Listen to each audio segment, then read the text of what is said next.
महापंचायत में बोले राकेश टिकैत, कहा लगा है देश में सेल फॉर इंडिया का बोर्ड, इसे खरीदने वाले हैं अंबानी अडानी।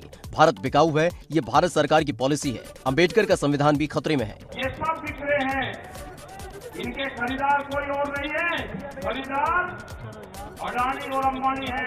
ये बिखरे हैं सब, और देश के संविधान भी खतरे में है। जो बाबा भीमराव अंबेडकर का संविधान था, वो भीड़ में बता जा रहा है, हम उसको भी बता रहे हैं कि बाबा भीमराव अंबेडकर का संविधान भी खतरे में है। किसान नेता राकेश टिकैत ने मन से कहा 9 महीने से आंदोलन हो रहा है, लेकिन सरकार ने बात बंद कर दी है। सैकड़ों किसानों के लिए 1 मिनट का मौन नहीं किया गया। 9 महीने से जो आंदोलन देश की राजधानी में कई लाख आदमी दिल्ली को घेर के बैठे हुए हैं, आंदोलनरत में जो हमारे शहीद किसान हुए करीब 650 से ज्यादा, प्रधानमंत्री भारत सरकार ने एक भी जवाब ये नहीं दिया कि हम 1 मिनट का मौन धारण करेंगे। राकेश टिकैत ने कहा कि देश में बड़ी मीटिंग करनी होगी, सिर्फ मिशन यूपी नहीं, देश बचाना होगा। बेरोजगारी और जिस तरह से चीजें बेची जा रही हैं, उसकी अनुमति किसने दी?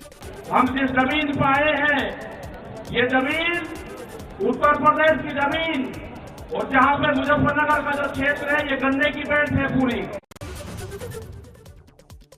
किसान नेता राकेश टिकैत ने कहा कि लोग बांटने का काम कर रहे हैं, हमें इन्हें रोकना है। उन्होंने भीड़ से अल्लाह अकबर और हर हर महादेव के नारे भी लगवाए। पहले भी नारे लगते थे जब टिकैत साहब थे, अल्लाह अकबर, अल्लाह अकबर, ये नारे लगते थे। हर हर महादेव और अल्लाह अकबर के नारे इसी धरती से लगते थे। ये नारे हमेशा लगते रहेंगे, ये नारे हमेशा लगते रहेंगे। दंगा यहाँ पे नहीं होगा, ये तोड़ने का काम करेंगे, हम जोड़ने का काम करेंगे। महापंचायत में राकेश टिकैत ने कहा कि जब तक हमारी मांगे नहीं मानी जाती, तब तक हम वहां से हटेंगे नहीं। हमें फसलों पर MSP की गारंटी चाहिए, और जब तक हमारी मांगे नहीं मानी जाएंगी, तब तक पूरे देश में संयुक्त मोर्चा आंदोलन करेगा। तो इन सब लोगों का आपको ध्यान रखना है, ये आंदोलन जारी रहेगा। वो 28 तारीख की जो काली रात है, उसको आप याद करते रहना। हम वहां से हटेंगे नहीं, हमको फसलों में MSP की गारंटी चाहिए। महापंचायत में आए लोगों ने किया हंगामा, भीड़ के बीच दूसरे राज्यों से आए कुछ लोगों ने की हूटिंग। इस पर राकेश टिकैत ने दिखाई नाराजगी, माइक संभालकर बवाल करने वालों को कड़ी फटकार लगाई। कहा ऐसी घटना बिल्कुल गलत है। ये कैमरा बंद लगाना पीछे। मेरठ में किसानों ने महापंचायत में जाने के लिए सिवाया टोल प्लाजा की 6 लाइन कराई फ्री, तोड़े लाखों रुपए के फास्टैग सेंसर। किसानों को महापंचायत में मुजफ्फरनगर जाने के लिए कुछ लाइन पहले ही खाली कर दी गई थी।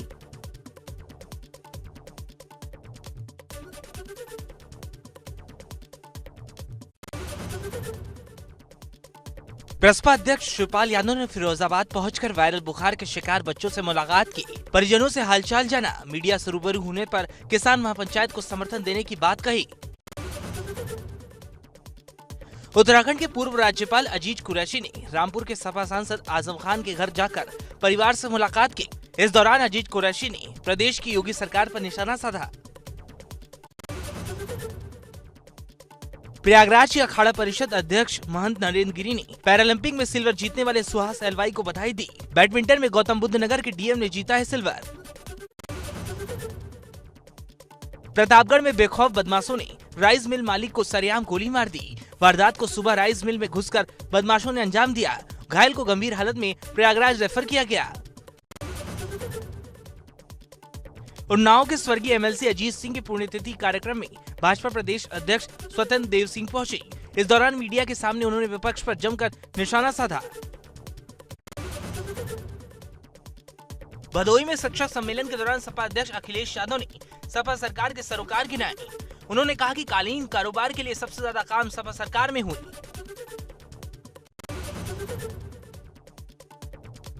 हरिद्वार में अखिल भारतीय हिंदू महासभा की महामंडलेश्वर ने विवादित बयान दिया है।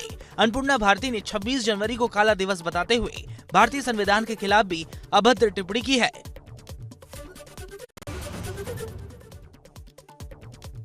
अमेठी में महंगाई के विरोध में कांग्रेस नेता ने अनोखा प्रदर्शन किया और सांसद स्मृति ईरानी को 13 रुपए किलो चीनी बेचे जाने का वादा याद दिलाया। विरोध कांग्रेस नेताओं ने इस दौरान स्वरूप 13 रुपए किलो चीनी बेची। सस्ती चीनी खरीदने के लिए लोगों की भीड़ उमड़ पड़ी। भाजपा के प्रबुद्ध वर्ग सम्मेलन को लेकर गाजियाबाद पहुंचे केंद्रीय राज्य मंत्री संजीव बालियान ने किसान महापंचायत को लेकर निशाना साधा और कहा कि महापंचायत में सभी किसान नहीं थे। कुशीनगर में एक दुकान में अचानक आग लग गई। पेट्रोलियम सामान की दुकान होने की वजह से आग भीषण हो गई और आसपास के इलाके में हड़कंप मच गया। दुकान में रखी 2 बाइक भी जलकर राख हो गई। अमरोहा में लगातार हो रही मूसलाधार बारिश से जर्जर मकान गिर गया। हादसे में पास में खड़े युवक की जान बाल बाल बच गई। हादसे की तस्वीर सीसीटीवी कैमरे में कैद हो गई। श्रावस्ती में दर्दनाक हादसे में बाइक सवार की मौत हो गई। हादसे के बाद बाइक सवार 11,000 वोल्ट लाइन के खंभे से टकरा गया था। करंट लगने से बाइक सवार की मौके पर ही मौत हो गई, जबकि दूसरे शख्स की अस्पताल में ले जाते वक्त मौत हो गई। मुख्यमंत्री ने गोरखपुर में कहा, सरकार बाढ़ प्रभावितों के साथ खड़ी है। किसी का भी मकान क्षतिग्रस्त हुआ हो या फसलों को नुकसान हुआ हो, सभी को मुआवजा दिया जाएगा।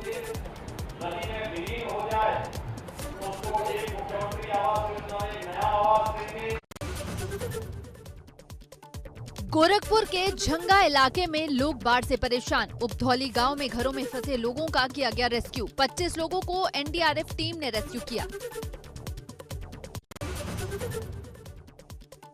श्रावस्ती में वायरल फीवर ने दस्तक दे दी है, जिसके बाद से अस्पतालों में फीवर मरीजों की बढ़ने की संख्या भी तेजी से शुरू हो गई है। अब तक जिले में 2000 से ज्यादा वायरल फीवर के मरीज आ चुके हैं, जिसको लेकर स्वास्थ्य विभाग ने अलर्ट घोषित कर दिया है। देश में कोरोना संकट कायम। 24 घंटे में आए 42,766 नए मामले, 308 लोगों की मौत। एक दिन में 38,091 लोगों ने कोरोना को दी मात। 4,368 एक्टिव केस बढ़े।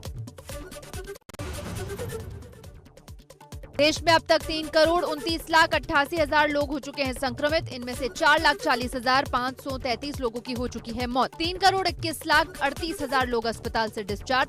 4,10,048 लोग कोरोना से संक्रमित। चंदौली पुलिस ने एक शातिर बाइक चोर को गिरफ्तार किया है। आरोपी चोरी की बाइक को दूसरे जिलों में फर्जी नंबर प्लेट लगाकर बेचता था। अब तक आरोपी दर्जनों बाइक चोरी की वारदात को अंजाम दे चुका है। फर्रुखाबाद पुलिस ने 15,000 के इनामी बदमाश को उसके 2 साथी समेत गिरफ्तार किया है। पुलिस को आरोपियों के पास से अवैध शराब बनाने का सामान भी बरामद हुआ है। हापुड़ में एक कलयुगी बेटे ने अपनी पत्नी के साथ मिलकर अपनी मां की हत्या कर दी। वारदात बहादुरगढ़ थाना क्षेत्र की है। बताया जा रहा है कि जमीन हड़पने के लिए वारदात को अंजाम दिया गया। सुल्तानपुर में युवक का शव मिलने से हड़कंप मच गया। ग्रामीणों ने मामले की जानकारी पुलिस को दी। सूचना के बाद मौके पर पहुंचे परिजनों ने गांव के लोगों पर ही हत्या का शक जाहिर किया है। युवक कल से अपने घर से लापता था। उत्तराखंड में भाजपा नेताओं के बीच टिकट की दावेदारी को लेकर स्वर तेज होते जा रहे हैं। उत्तरकाशी में गंगोत्री विधानसभा से पुरोहित सूरतराम नौटियाल चुनाव लड़ने का ऐलान किया है। हरिद्वार के राजा गार्डन कॉलोनी में 3 हाथियों का झुंड देखकर लोगों में हड़कंप मच गया। हालांकि इस दौरान हाथियों के झुंड ने किसी को भी नुकसान नहीं पहुंचाया। लोगों के मुताबिक अक्सर जंगली जानवर रिहायशी इलाकों में आ जाते हैं, जिससे डर बना रहता है। कोटद्वार में पर्यावरण मंत्री डॉक्टर हरक सिंह रावत ने अपने कामों को गिनाया और चुनावी वक्त में एक बार फिर कोटद्वार के लोगों को शासनादेशों का पुलिंदा थमा दिया। रुड़की में छत्रपति शिवाजी की मूर्ति अनावरण कार्यक्रम के दौरान विधायक देशराज कर्णवाल नाराज हो गए। शिलापट में उनके नाम को हटाकर मेयर का नाम लिखे जाने से नाराजगी दिखी।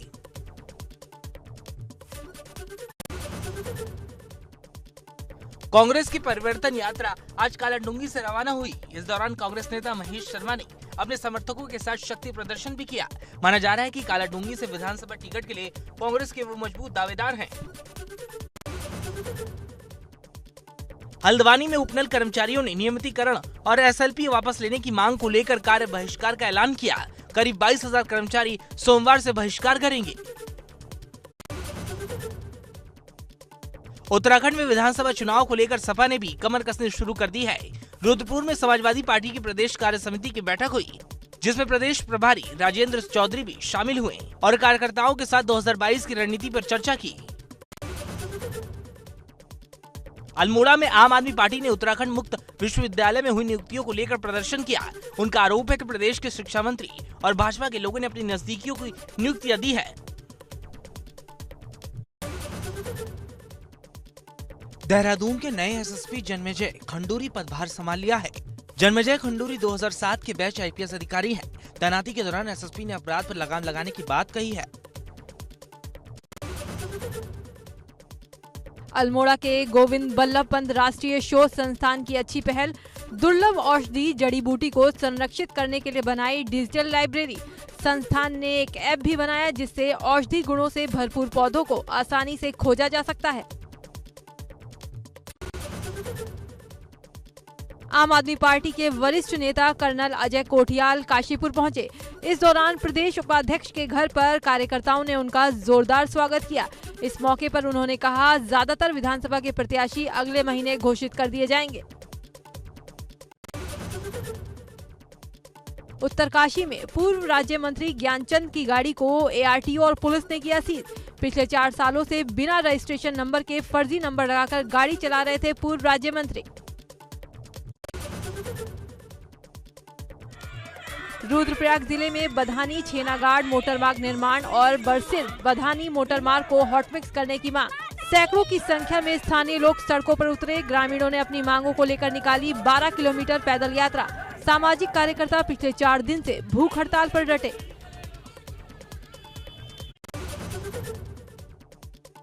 लखनऊ मेट्रो के 4 साल पूरे, अपने यात्रियों को लखनऊ मेट्रो का तोहफा। गो स्मार्ट कार्ड धारक सुबह 6 बजे से रात 10 बजे तक कर सकते हैं फ्री सफर। 3 सबसे ज्यादा रिचार्ज कराने वाले यात्रियों को भी पुरस्कृत किया जाएगा। सोनभद्र में अब भी सैकड़ों स्कूल ऐसे हैं जहां आज तक बिजली नहीं पहुंची। बिजली न होने से स्मार्ट क्लास नहीं हो पाई चालू। बेसिक शिक्षा अधिकारी के मुताबिक जिले के करीब 560 स्कूलों में बिजली का कनेक्शन करवाने के दिए गए आदेश। आम आदमी को मिली थोड़ी राहत। सरकारी तेल कंपनियों ने पेट्रोल डीजल के दामों में किया बदलाव। पेट्रोल की कीमत 13 से 15 पैसे तो वहीं डीजल की कीमत 14 से 15 पैसे घटी। दिल्ली में पेट्रोल का दाम 101 रुपए 19 पैसे जबकि डीजल का दाम 88 रुपए 62 पैसे प्रति लीटर हुआ। टोक्यो पैरालंपिक में बैडमिंटन खिलाड़ी और गौतम बुद्ध नगर के डीएम सुहास एलवाई ने जीता सिल्वर मेडल। बैडमिंटन के पुरुष सिंगल्स SL4 फाइनल में फ्रांस के वर्ल्ड नंबर 1 लुकास मजूर ने 63 मिनट में 15-21, 21-17, 21-15 से हराया। हार के बावजूद भी भारत के लिए पैरालंपिक गेम्स में रचा इतिहास। प्रधानमंत्री नरेंद्र मोदी ने सुहास को दी बधाई। ट्वीट कर लिखा, सेवा और खेल का अद्भुत संगम। सुहास यथिराज ने अपने असाधारण प्रदर्शन की बदौलत हमारे पूरे देश की कल्पना पर कब्जा कर लिया। भविष्य के प्रयासों के लिए शुभकामनाएं। महापंचायत में शामिल होने आए लोगों के खाने के लिए 500 लंगर सेवा की व्यवस्था की गई। इतना ही नहीं, पंचायत में शामिल होने वाले लोगों के लिए 100 चिकित्सा शिविर भी लगाए गए। सीएम योगी ने भी सुहास को शुभकामनाएं देते हुए कहा, टोक्यो पैरालंपिक में सुहास एलवाई ने बैडमिंटन स्पर्धा में रजत पदक जीतकर भारतवर्ष की खेल प्रतिभा को वैश्विक पटल पर प्रतिष्ठित किया। राष्ट्रपति रामनाथ कोविंद ने सुहास यतिराज को बैडमिंटन में रजत पदक जीतने पर बधाई दी। कहा, एक सिविल सेवक के रूप में कर्तव्यों का निर्वहन करते हुए खेलों को आगे बढ़ाने में आपका समर्पण असाधारण है। उपलब्धियों से भरे भविष्य के लिए शुभकामनाएं। सलमान खान और कैटरीना कैफ इन दिनों तुर्की में अपनी अपकमिंग फिल्म टाइगर 3 की शूटिंग कर रहे हैं। शुक्रवार को सलमान कैटरीना तुर्की के culture and tourism minister Mehmet Nuri Ersoy से मिले। इस मुलाकात की तस्वीरें सोशल मीडिया पर भी शेयर की गई हैं। सिद्धार्थ के निधन के बाद उनके और शहनाज गिल के रिश्ते को लेकर नया अपडेट सामने आया है। खबर है कि सिडनाज शादी करने वाले थे। सोशल मीडिया पर सिडनाज के फैन पेज पर शहनाज गिल की करीबी दोस्त के हवाले से इस बारे में जानकारी दी गई कि सिडनाज इस साल दिसंबर में शादी करने वाले थे। दोनों की सगाई पहले हो चुकी थी और अब वेडिंग की तैयारियां चल रही थी। प्रियंका चोपड़ा जोनास ने ट्वीट कर सिद्धार्थ के असमय निधन पर शोक जाहिर करते हुए लिखा, तुम बहुत ही जल्दी चले गए। #सिद्धार्थ शुक्ला। उनके परिवार, दोस्तों और फैंस को संवेदनाएं। ओम शांति। प्रियंका के अलावा अक्षय कुमार, शाहरुख खान, सलमान खान, अजय देवगन समेत कई फिल्मी हस्तियों ने सिद्धार्थ के गुजर जाने पर दुख जताया था। यामी गौतम जुहू में अपनी अपकमिंग फिल्म भूत पुलिस के प्रमोशनल इवेंट में पहुंची थी। इस दौरान फोटोग्राफर्स ने यामी की तस्वीरें ली। जब फोटोग्राफर्स एक्ट्रेस की फोटोज ले रहे थे, उस वक्त उनमें से किसी एक ने पीछे से आवाज दी, फेयर एंड लवली। ये सुनकर यामी ने तुरंत रिएक्ट करते हुए कहा, एक बार और बोला ना, इज्जत से बात करो, इस तरह से नाम मत लो।